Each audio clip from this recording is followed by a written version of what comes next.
السعال والبلغم هو أحد المشاكل الصحية الشائعة التي يعاني منها الكثيرون في مختلف أنحاء العالم. ومع ذلك، لا يتطلب علاج هذه الحالة استخدام الأدوية المصنعة، بل يمكن علاجها بفعالية باستخدام بعض الأعشاب الطبيعية. في هذا الفيديو، سنتحدث عن أهم أنواع الأعشاب التي تستخدم في علاج السعال والبلغم، بالإضافة إلى كيفية تحضيرها وأهم فوائدها. إليك أهم 10 علاجات عشبية طبيعية للسعال يمكنك تجربتها في المنزل. 1. الكركم والحليب. اخلط ملعقة صغيرة من الكركم المطحون في كوب من الحليب الدافئ واشربها مرة واحدة يوميا لتقليل تهيج الحلق واحتقان الصدر ومحاربة البكتيريا المسببة للسعال. 2. صمغ الذكر. يغلي كوب ماء ويضاف إليه ملعقة صغيرة من لبان الذكر، ثم ينقع لمدة 10 دقائق. يصفى ويشرب مرتين في اليوم للتخفيف من السعال والبلغم. 3. الزعتر. يغلى كوب ماء ويضاف ملعقتان صغيرتان من الزعتر المجفف. ينقع لمدة 10 دقائق، ثم يصفى ويشرب يوميا لتسكين السعال وتهيج الحلق. 4. الزنجبيل. اصنع شاي الزنجبيل عن طريق غلي جذور الزنجبيل في الماء لعدة دقائق. أضف العسل والليمون حسب الرغبة واشربه لتخفيف السعال والالتهابات. 5. جذر الخطمي. اغلي كوبا من الماء وأضف ملعقة كبيرة من جذر الخطمي. انقعه لمدة 15 دقيقة، ثم صفيه واشربه مرتين في اليوم لتخفيف السعال وتهيج الحلق.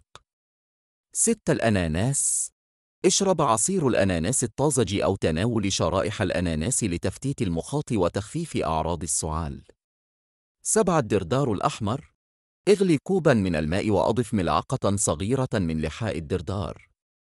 انقعه لمدة 10 دقائق، ثم يصفى ويشرب مرتين في اليوم لتهدئة السعال وتهيج الحلق. 8. النعناع. اغلي كوبا من الماء وأضف من 2 إلى 3 أوراق نعناع طازجة. انقعه لمدة 10 دقائق، ثم صفيه واشربه لتخفيف السعال وتخفيف الالتهاب.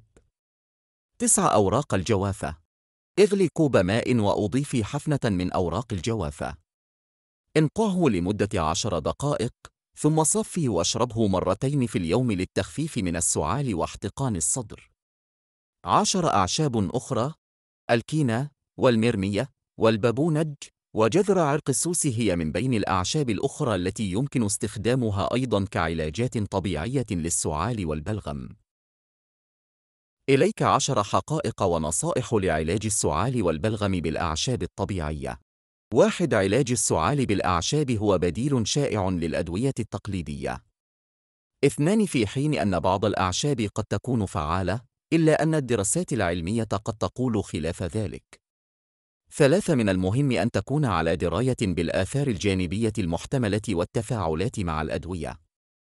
4. خليط الكركم والحليب طريقة شائعة لعلاج السعال والبلغم. 5. الزعتر والزنجبيل والنعناع فعالة أيضا في علاج السعال والبلغم. 6. يمكن أن يساعد جذر الخطمي والأناناس في تهدئة الحلق وتقليل الالتهاب. 7. الصمغ العربي وأوراق الجوافة أعشاب أخرى تم استخدامها في علاج السعال. 8. شاي الأعشاب وتدليك الصدر بزيت السمسم هي طرق شائعة لإدارة العلاجات العشبية. 9. من المهم التشاور مع أخصائي الرعاية الصحية قبل البدء في نظام علاج السعال بالأعشاب. 10. شرب المشروبات الساخنة وتجنب التدخين هي أساس رحلة الشفاء من السعال والبلغم. تابع المشاهدة لتتعرف على أفضل خلطات أعشاب لعلاج السعال والبلغم. 1. خليط الكركم. لتحضير خليط الكركم والحليب لعلاج السعال، أضف ملعقة صغيرة من الكركم المطحون في كوب من الحليب الدافئ واشربه مرة واحدة في اليوم. يمكن أن يساعد هذا الخليط في ترطيب الحلق وتقليل التهيج وطرد البلغم. علاوة على ذلك، يمكن أن تساعد الخصائص العلاجية للكركمين الموجود في الكركم في مكافحة البكتيريا المسببة للسعال وتقليل الالتهاب. 2. مشروب الزعتر. بالنسبة للزعتر، يمكنك استخدامه كشاي عشبي عن طريق إضافة ملعقة صغيرة من أوراق الزعتر المجففة في كوب من الماء الساخن وتركه لمدة 10 دقائق قبل الشرب. للزعتر خصائص مطهرة تساعد في مكافحة التهابات الجهاز التنفسي. 3. مشروب الزنجبيل. يمكنك تحضير شاي الزنجبيل عن طريق إضافة شرائح الزنجبيل الطازج أو مسحوق الزنجبيل في الماء الساخن، ثم إضافة العسل وعصير الليمون للحصول على مذاق أفضل. الزنجبيل له خصائص مضادة للالتهابات توفر الراحة من السعال والتهاب الحلق. 4. أوراق النعناع.